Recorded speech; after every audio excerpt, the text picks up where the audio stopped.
guys, today I will show you how to make one effective weed trimmer for the garden at home with this wire brush. So I used angle grinder, which was in already my tool.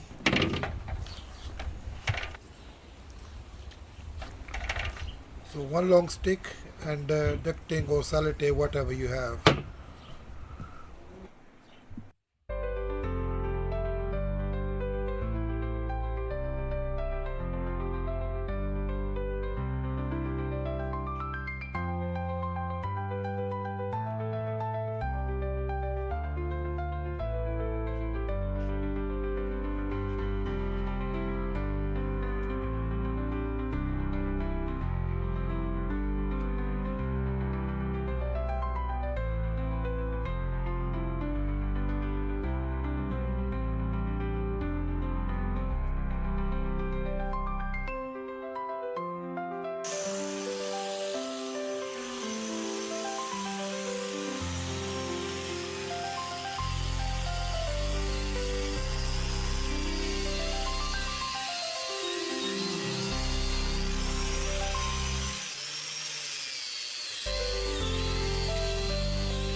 So please don't forget to like, share and subscribe my channel